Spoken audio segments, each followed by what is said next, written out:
Hey up, and a very good morning from my hometown of Huddersfield. You join me on this rather sunny spring day as I'm currently outside the town's main railway station. Today we'll be taking a ride up to the Scottish capital Edinburgh aboard one of TransPennine Express's relatively new Nova 1 units. But before we set off, I think we should check out the town's rather impressive railway station. Just one more thing before we get started, don't forget to subscribe and enable notifications as I publish new trip reports every Monday and Friday. Outside the front of the station, you'll find a statue of the late Harold Wilson, who was born in Huddersfield and twice served as Prime Minister of the United Kingdom, once between 1964 and 1970, and once again between 1974 and 1976. As for the facade of the station, well, I think it looks very nice indeed. It's almost how I'd expect an old library to look. Huddersfield Station originally opened all the way back in 1847 and is one of just a handful of railway stations in the UK to have Grade 1 listed status, which offers the highest level of protection.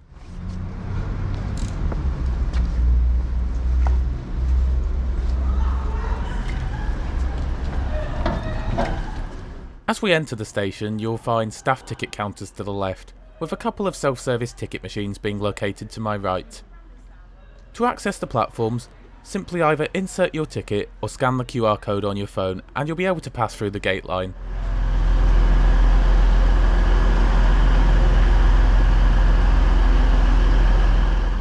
You'll find the platforms located under this rather nice train shed canopy. Huddersfield is located on the North TransPennine line between Manchester and Leeds. As a result, it sees several TransPennine Express services per hour in either direction. The station also sees hourly northern services to both Sheffield and Bradford interchange, as well as 3 trains per day to Castleford. Departing just now is a TransPennine Express Class 185-0 on a stopping service to Manchester Piccadilly. I reviewed this type of train last year and you can find my review of that in the top right corner of the screen now.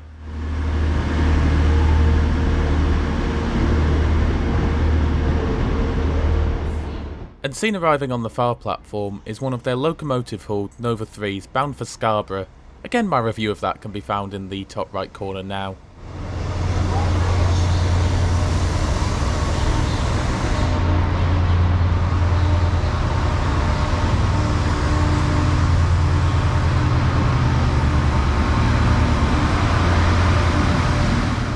Anyway, time to head over to the platform and await the arrival of our train. The platforms on the far side of the station are accessed by this subway, with lifts also being provided for those who require them. Our train will be departing from Platform 8 this morning, as is the case for most longer distance eastbound trains. The service we're catching today is the 0828 to Edinburgh. Prior to the pandemic, Huddersfield would have seen 1 train per hour to Edinburgh. However, the 0828 is currently the only direct service connecting the West Yorkshire town to Scotland, with all other services now terminating at Newcastle. Now of course, I couldn't do a trip from Huddersfield without giving a quick mention to the station's rather adorable resident cats, Felix and Bolt. While I didn't see them on this visit to the station, I've been lucky enough to bump into them on a number of occasions in the past. One last thing, between platforms 6 and 8 you'll find the rather nice station buffet should you wish to grab some breakfast before your train. While it hadn't yet reopened when I took this trip, I can assure you that it has reopened since.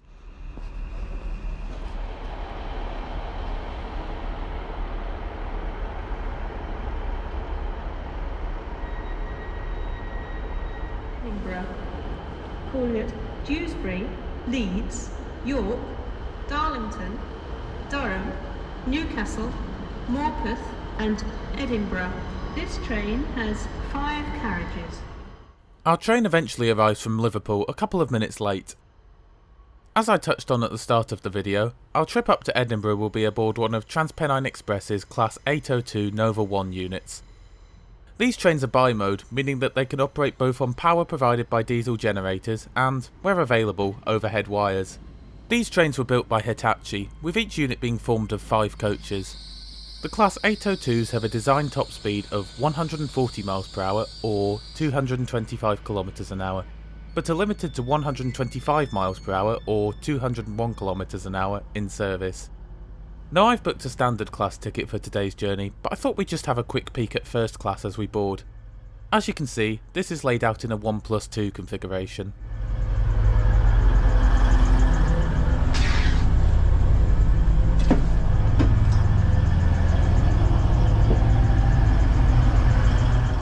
Standard or second class is laid out in a 2+2 configuration, with there being a good mix of table and airline style seats. When I booked my ticket, I was allocated Coach B, seat 5, but when I got to my seat, I found it had very poor window alignment, so I'm going to head to sit in Coach A instead, which is usually unreserved for the most part. By the time I got to my seat, we had already departed Huddersfield, so I think it's about time we took a look at our route for today. Our journey will initially see us heading northeast from Huddersfield, via Leeds and to York, where we'll then head north, up the East Coast main line via Newcastle to Edinburgh. Our journey today will see us covering 247 miles or 398 kilometres. Scheduled travel time to Edinburgh is 3 hours and 21 minutes and our top speed will be 125 miles per hour.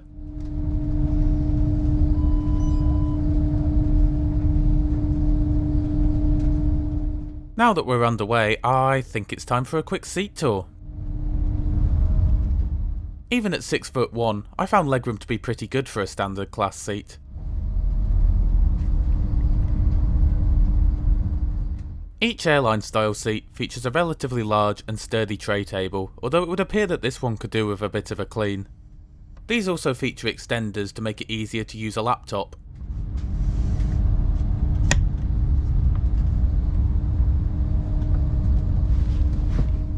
Under each pair of seats, you'll find two 3-pin plug sockets as well as two USB sockets.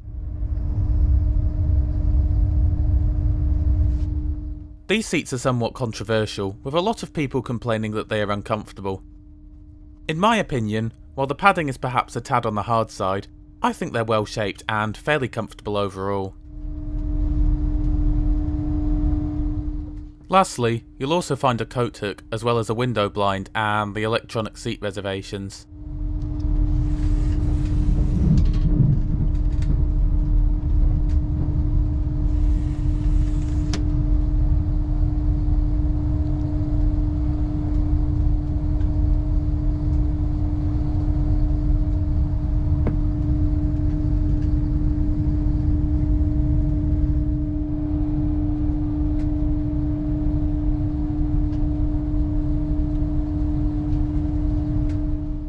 Our first calling point after departing Huddersfield is Dewsbury. A former mill town, Dewsbury is now home to around 63,000 people.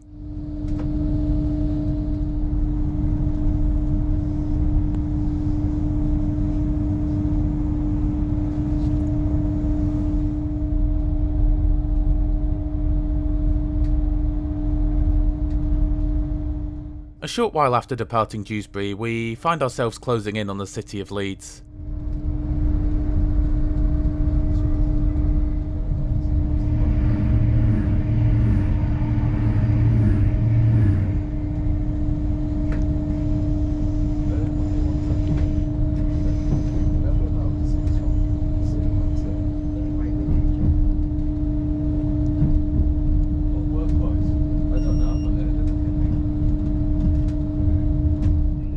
Leeds City Station is our next calling point.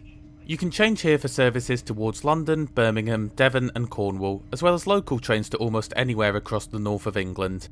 A crew change will also take place here in Leeds. Alright, okay. We'll do these through then. Have you got it front, Ash? I can do, yeah. Shortly after departing Leeds, we pass Neville Hill Train Maintenance Depot.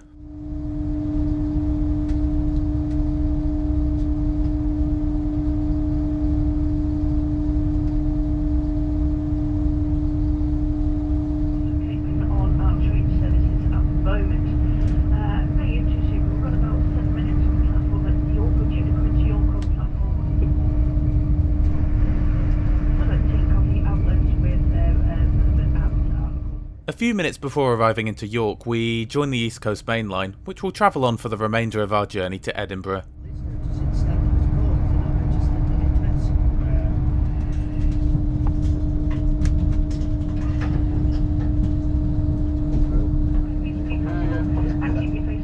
Now York is of course known for its Viking heritage, with the then town being captured by the Scandinavian forces in the year 1068. Nowadays, the city is a popular destination for tourists, with notable attractions including the spectacular York Minster, the Jorvik Viking Centre and the National Railway Museum, which is just adjacent to the station. We'll be stopped here in York for about 10 minutes, which affords us the opportunity to have a quick nosy around the station.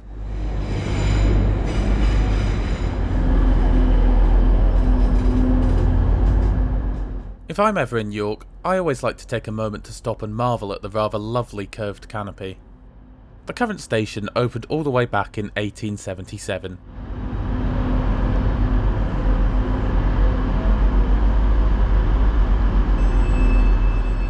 Before we get back on the train, I'd just like to take a moment to say how much I like TransPennine Express's striking blue livery.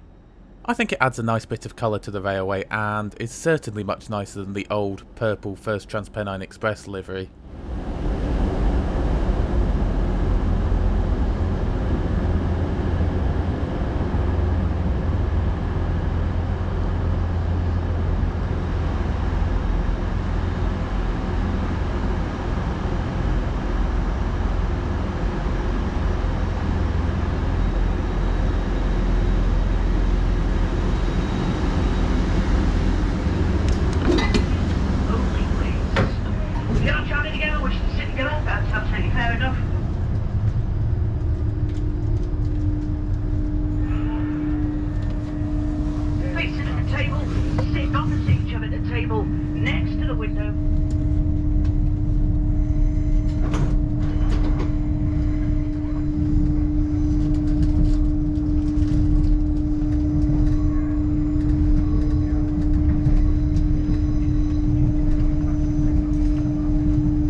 Up until York, we had been operating on diesel power, but from here we'll switch to electric for the remainder of the journey.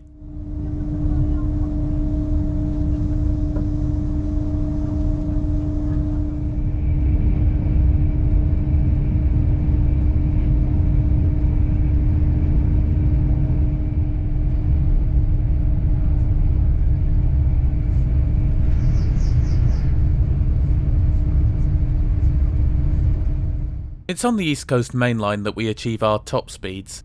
Despite what some people will have you believe, even at these sorts of speeds I found the ride quality to be pretty good, with very little in the way of rattles and bumps.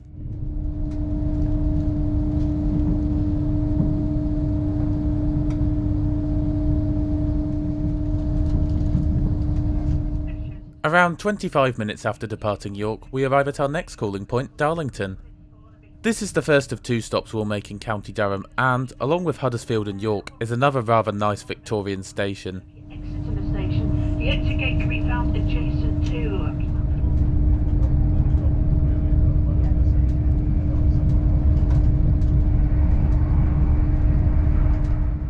About a quarter of an hour later and we're passing the rather stunning Durham Cathedral. This impressive piece of architecture dates back over 900 years to the year 1093.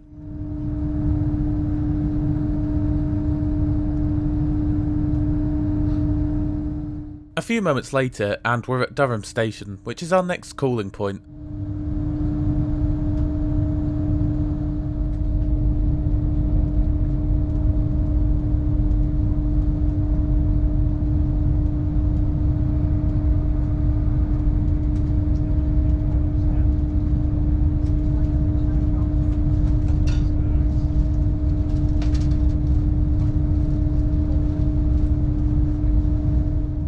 About 10 minutes after Durham and we're passing the iconic Angel of the North, signifying that we're now approaching Newcastle upon Tyne.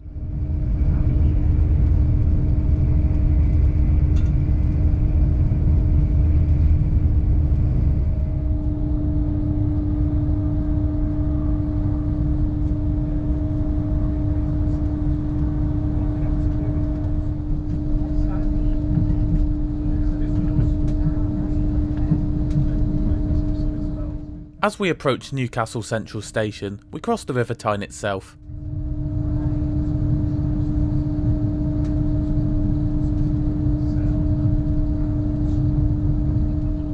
Keep your face coming solid to limit the station buildings. We're proceeding across the station over bridge, clear the ticket barriers, through the station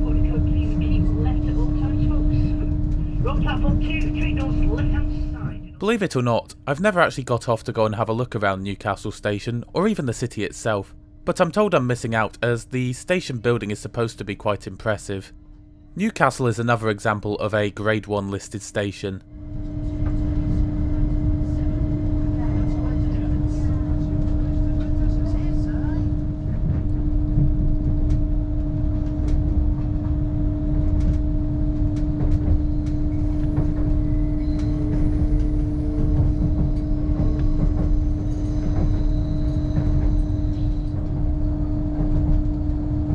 Good morning, ladies and gentlemen, and welcome on board. This is your 10:22 TransPennine Express service to Edinburgh Waverley, calling at Morpeth and Edinburgh Waverley only. Please note we are still following government guidelines covering your nose and mouth. My name is Lilli, I'm your conductor all the way through to Edinburgh with you for the rest of the journey. If you do need me for anything at all, I will be walking up and down the train. Please don't hesitate to ask. As we make our way out of Newcastle, we whiz past Heaton train maintenance depot.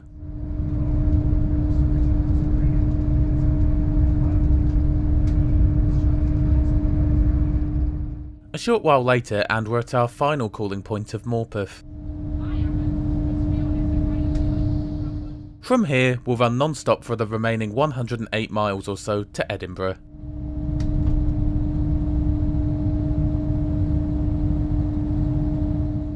Alright, time for a wonder. You'll find plenty of space for storing anything up to the size of an airline carry-on on these rather spacious overhead racks.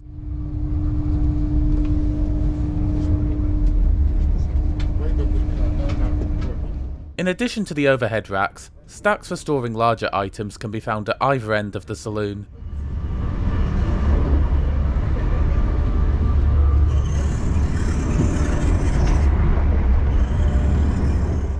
Just as with the exterior of the train, TransPennine Express's rich blue colour scheme is ever present on the inside, and I think it looks really nice. My only gripe with the interior is that the lighting is far too bright. While this may go unnoticed during the day, at night it is a bit of a problem and can be rather unpleasant. A couple of bicycle spaces can be found in Coach B. While usage of these is free, they must be reserved in advance.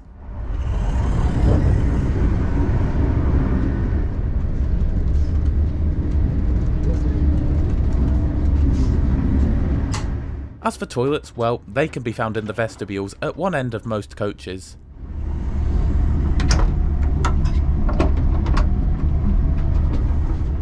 And I found them to be immaculately clean, well stocked, and in good working order.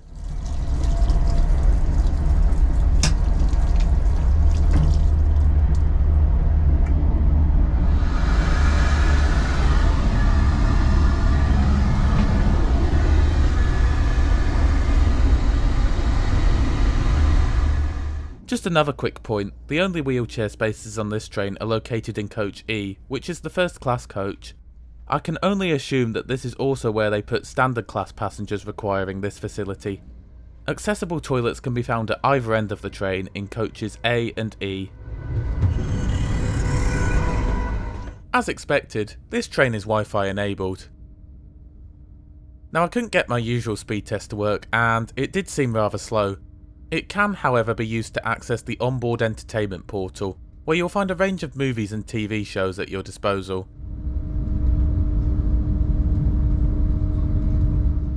Back outside, we're just passing the rather picturesque village of Alnmouth.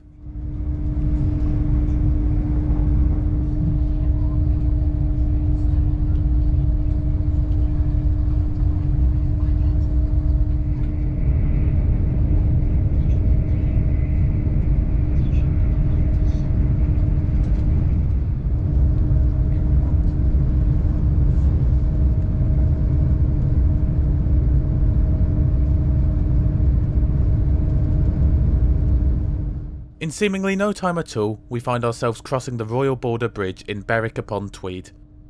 Despite its name, this is not actually the border between England and Scotland, which is located a few miles north of here.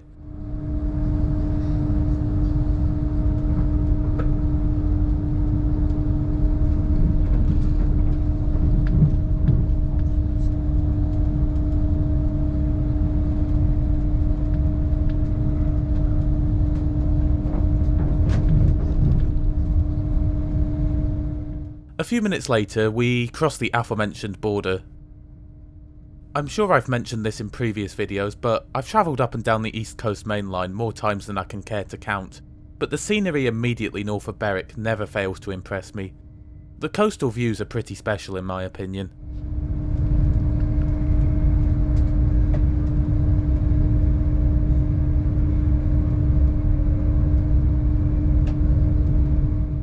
For some reason or another, we find ourselves being held up for about 15 minutes, presumably due to some sort of blockage on the line.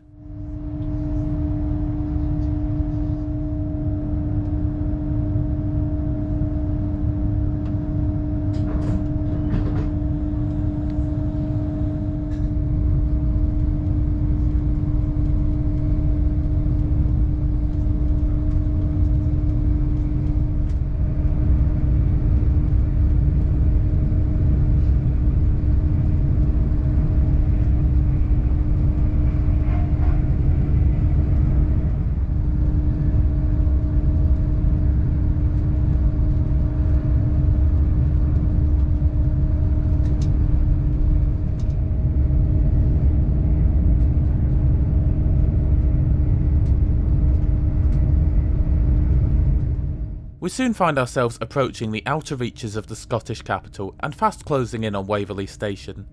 Overall, I was pretty impressed with TransPennine Express's Nova 1s. The seats, while nothing special, were comfortable enough, and I found that in general, these trains provided a smooth and pleasant ride. I should also mention that, while it was suspended at the time of recording, an at-seat service consisting of drinks and snacks is now being offered on most TransPennine Express services, with a light complimentary offer being served in first class. One last point to touch on is the price. I paid £22.35 for an advanced single, including railcard discount of a third. While this ticket is fixed to this specific train, for a journey of nearly 250 miles, I don't think that's too bad at all. So overall, a pleasant, albeit unremarkable journey aboard what is essentially just another run-of-the-mill Class 800. But what do you make of these Nova 1 units? Be sure to let me know in the comments below.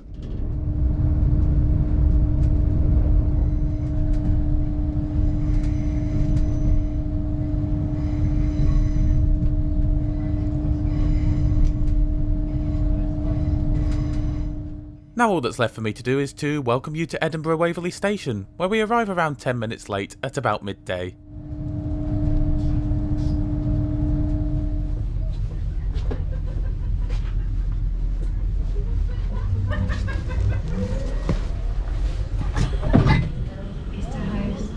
With that, I do hope you enjoyed the video. If you did, be sure to help us out by giving it a like. If you're new to the channel, then be sure to subscribe and enable notifications as I publish new trip reports every Monday and Friday. Thanks a lot for watching, and I'll see you on Friday.